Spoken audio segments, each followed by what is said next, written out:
Hello, everyone, and welcome back to Daily English with Lily and Leo, the podcast where we help you improve your English one conversation at a time.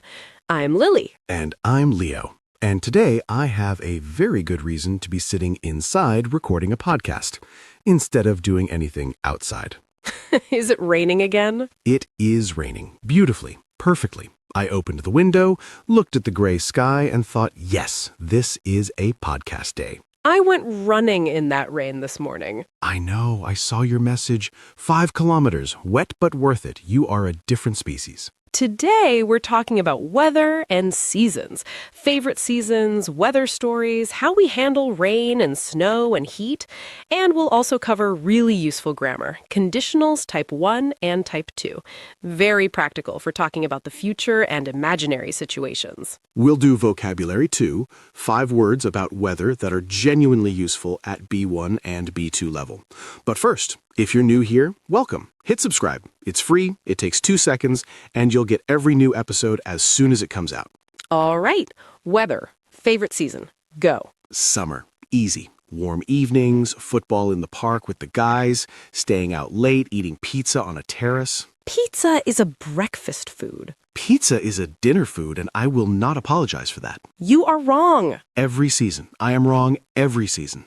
Okay, what else about summer? I just have more energy. I sleep a bit less, I go out more. The Sweaty Legends group chat goes from 1 message a week to 40 a day.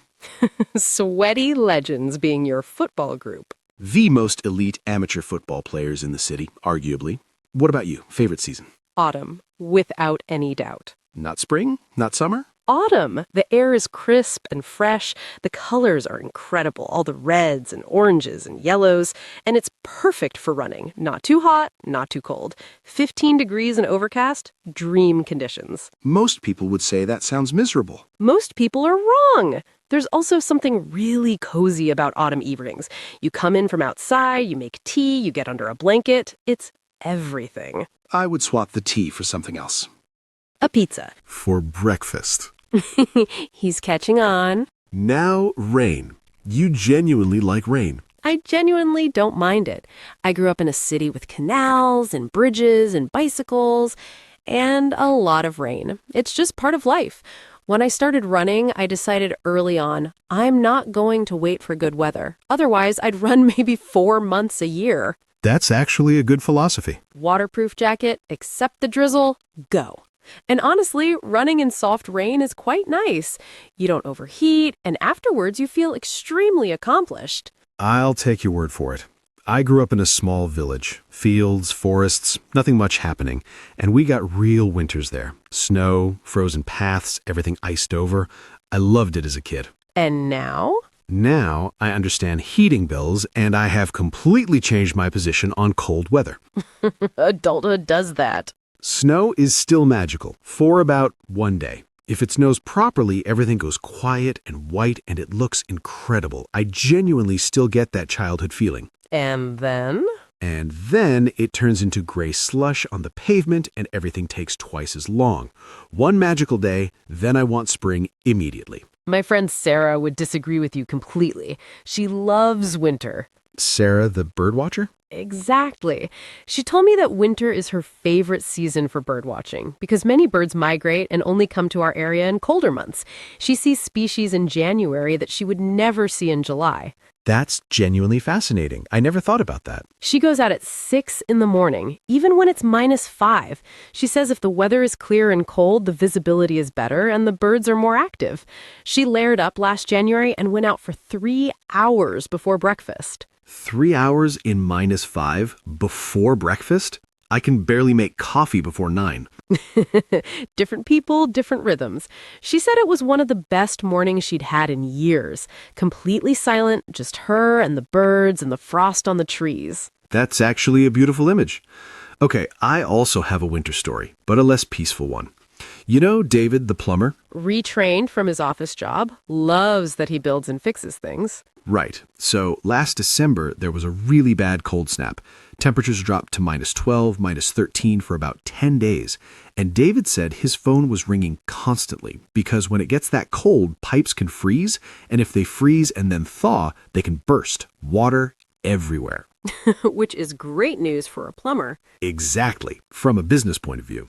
He said if the forecast said -10 or colder, his phone would start buzzing at 7 in the morning. How did he handle it? He was exhausted. 2 weeks, barely sleeping, driving across the city every day. But he told me he still preferred it to any week in his old office. He said at least he knew what he was doing and why it mattered. He fixed something real. People needed him. That attitude is everything. He found something that fits him completely. He also said, and I thought this was funny, if winter never got properly cold, he'd probably lose 20% of his business. Cold weather as job security. A very specific silver lining. My friend Julia, the one with the cactuses, has a very different relationship with weather. She checks the forecast every single morning now because she has to decide whether to put her plants out on the balcony or bring them in. Spike in the team. Spike, Prickly Peter, and Mr. Green. She watches the forecast all through spring and summer because cactuses like sun, but too much rain is bad for them.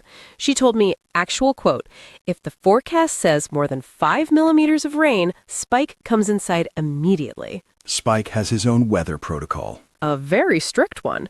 Julia also told me she's started to notice how seasonal she is as a person. More creative in spring, more social in summer, needs more quiet time in autumn and winter. I think I'm like that too, actually. I'm definitely more social in warm weather. In winter, I kind of hibernate a bit. More games, more staying in, less going out. The Sweaty Legends chat goes very quiet. Do you do anything deliberate to keep your energy up in the darker months? Honestly, not really. I lean into it. I think there's something okay about changing pace with the seasons.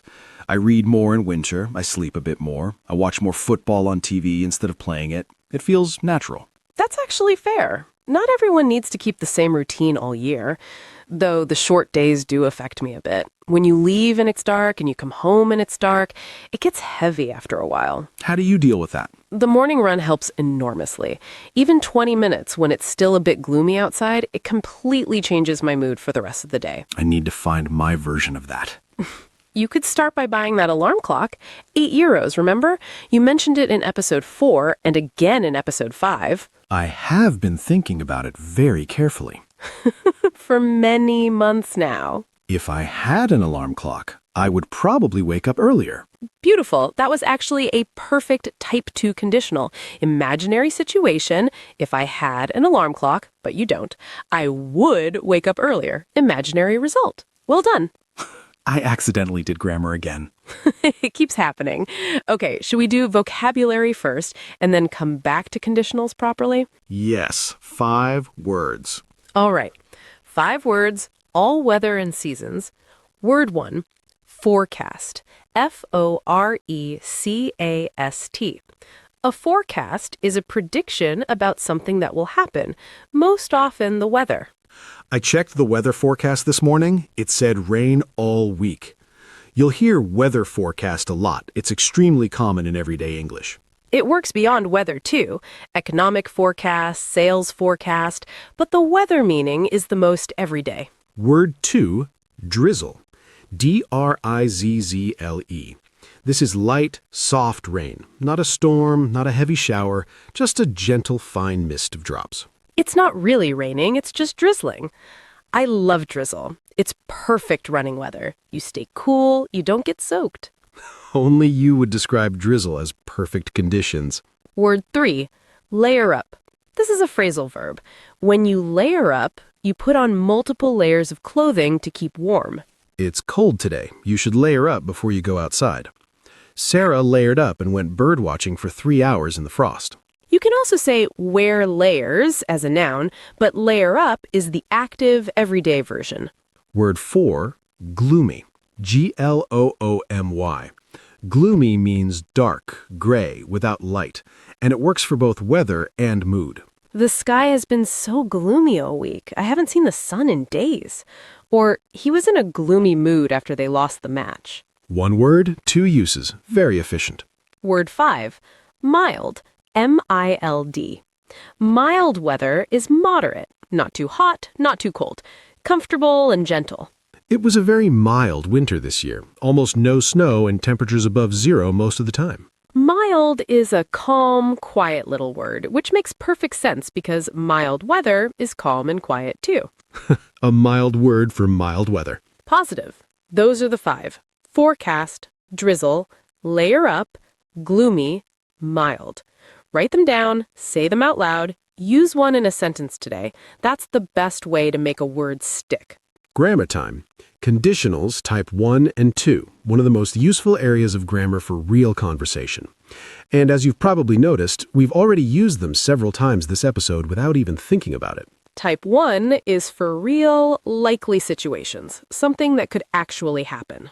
The structure is if plus present simple, then will plus base verb. If it rains tomorrow, I'll take an umbrella. Real situation, possible future, real result. If the forecast says -10, David's phone will start ringing. Also type 1, real, likely, expected.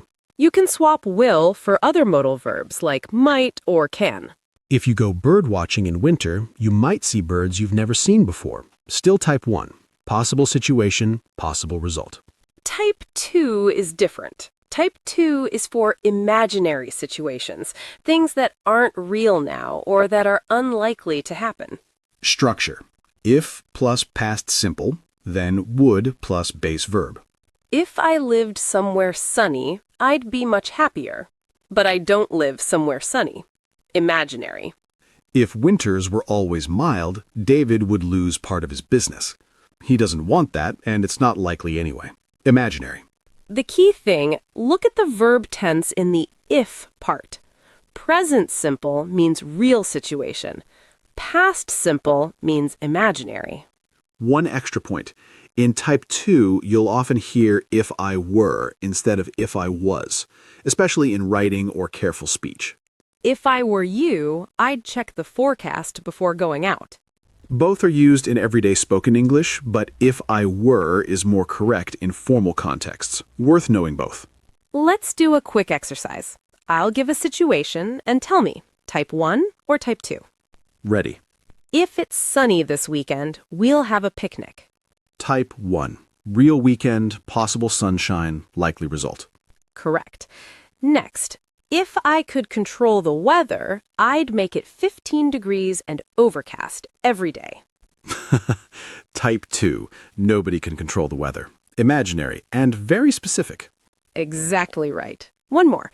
If she doesn't layer up, she'll be very cold. Type 1. Real warning, real consequence. Simple and direct. Perfect. Once you start noticing conditionals in conversations, you'll see them everywhere. They're in news reports, everyday chat, stories, constantly. And the more you notice them, the more naturally you'll use them. And you'll already have practice. You've heard about 15 of them just today. Without even trying. We are secretly a grammar lesson disguised as a podcast. That was always the plan. Okay, motivation time. My favorite part. Go. Today's theme was really about how you respond to the conditions you're given. Sarah doesn't wait for warm, sunny mornings to go bird watching. She layers up and goes in the frost. David doesn't complain about harsh winters. He responds and shows up. Julia doesn't ignore the forecast. She plans around it. I see where this is going. If you are learning English, or anything, you will have gloomy days. Days when it's hard, when grammar doesn't stick, when you feel like you're not moving forward. Everyone has those days. The question is whether you wait for perfect conditions or whether you layer up and go anyway. Layer up and go. That's a really good mantra. Every episode you listen to, even when you don't understand everything, every word you try to use, even when you get it wrong, every sentence you attempt, imperfect or not, that's your run in the drizzle, and it adds up, even when you can't feel it in the moment. Progress is quiet most of the time. You only notice it when you look back. 1% every day. 1% every day. All right, closing time. Thank you so much for being here with us today. We hope weather vocabulary feels natural now, and that type 1 and type 2 conditionals make a bit more sense. Real situation, present simple. Imaginary situation, past simple. You've got this. This week's challenge, write one conditional sentence in the comments. Type 1 or type 2, your choice. We read every single one. And subscribe if you haven't already. It's free, it really does help, and new episodes come every week. If you have a friend who's learning English, share this one with them. If you share it, they will thank you. That's type 1, by the way.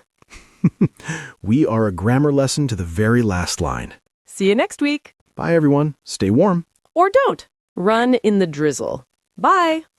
Bye.